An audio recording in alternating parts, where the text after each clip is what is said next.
Ja, velkommen til den aller sidste af de her tre videoer om videnskabsteori.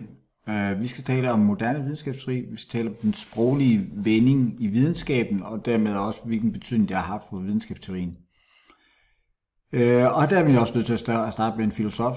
Det er ham her, vi har på billedet, den gale mand, han hedder Ludwig Wittgenstein.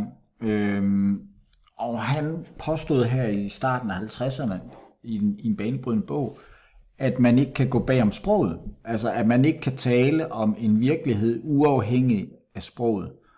Og det blev starten på det, vi kalder den sproglige vending.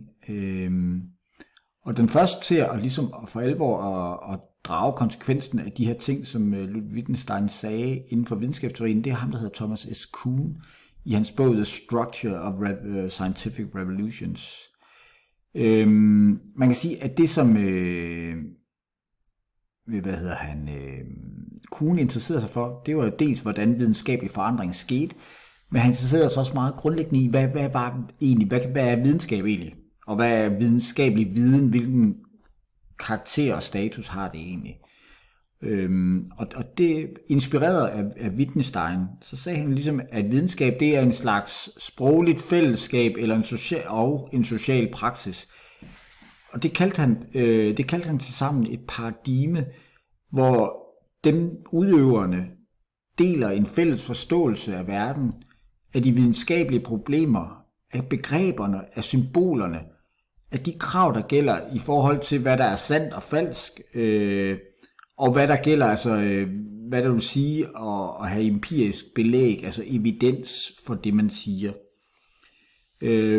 Kuhn var som sagt interesseret for det her med, hvordan der sker videnskabelig udvikling, og han mente, det skete igennem det, han kaldte revolutioner. At når et paradigme ikke længere var i stand til, når der kom tilstrækkeligt mange problemer, så opstod der en krise i et videnskabeligt paradigme, og så kunne der opstå en revolution. Hans pointe er bare, at det nye paradigme, der opstod, når der så kom en ny teori, som for eksempel Einsteins i forhold til, eller Bohrs kvanteteori i forhold til Einsteins relativitetsteori, jamen så er der egentlig så er der tale om radikal, eller så er der tale om to verdener. Altså de her paradigmer kan simpelthen ikke tale sammen. De taler ikke samme sprog. Og det betyder jo egentlig også, hvad så med sådan noget som sandhed? Er det så sådan noget, der kun gælder inden for det enkelte paradigme? Altså findes der ikke egentlig en eller anden virkelighed, man kan holde det op imod? Og det må man jo sige nej, hvis man skal følge Kuhn. Altså, og det er jo den direkte vej til det, man kalder en relativisme. Så relativisme betyder jo netop, at der er ikke noget, der er sandt eller falsk, uafhængig af den kontekst, det er i. Yes. Og en af de retninger, der bygger på både på Kuhns indsigt, men især Wittgensteins indsigt, det er jo også det, der hedder socialkonstruktivisme. Og deres udgangspunkt er jo sådan set bare, at den sociale virkelighed er en sproglig konstruktion. Der er så forskellige grader af konstruktivisme, men hvis vi taler om social konstruktivisme, så er deres udgangspunkt, at den sociale virkelighed er en sproglig konstruktion. De siger ikke noget om den naturlige verden. Men der er fokus på, hvordan vi gennem sproget skaber og former den måde, vi forstår og erkender verden på. Og dermed også, hvad vi forstår ved viden og sandhed. Og i sidste ende også vores handlinger, for det er det, der er interessant. Det er jo, at den måde, de handlinger, vi kan foretage os, det afhænger af den måde, vi tænker på, og dermed det sprog, vi anvender om tingene. En af de metoder, man anvender, det er jo diskursanalysen, og der er fokus på ligesom at afdække, hvordan vi gennem sproget skaber nogle magt-viden-relationer, ikke mindst i forhold til køn, og det kan vi jo faktisk se i dag, ikke? Altså, hvordan det her med MeToo og så videre er jo handler jo også om, hvordan man gennem sproget og sociale praksiser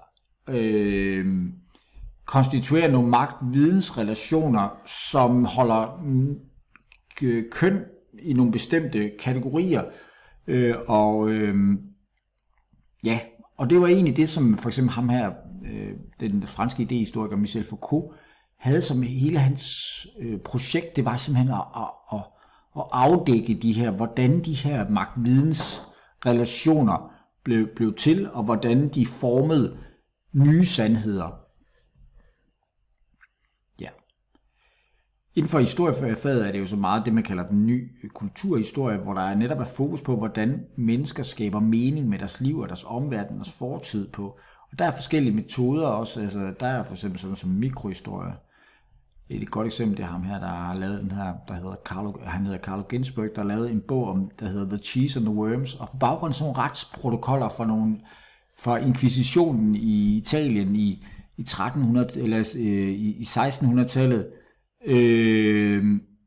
prøvede han at genskabe en anklaget, en møller, som havde en helt absurd syret opfattelse af verden, der handlede om, at den bestod af, at månen var en ost, og at det var ormen, der gravede huller i den, osv.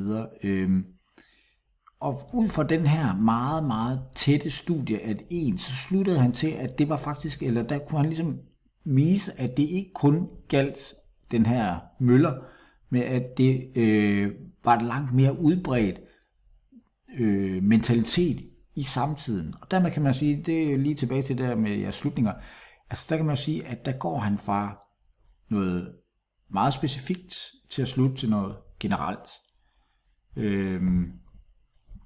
Ja. Hvad var så det fælles, når vi nu kommer tilbage, nu er vi ved vejs ende, ikke? Altså, det er jo i høj grad den her videnskabelige erkendelsesproces, men det er også nogle af de værdier og normer, der gælder for videnskaben, forpligtelsen på sandheden, og ikke mindst det her med åbenhed og transparens omkring, hvad der gælder som evidens, altså hvad der gælder for som begrundelser i videnskaben.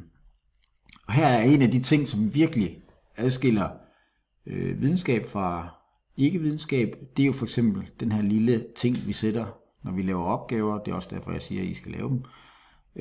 Det er det, vi kalder fodnoter.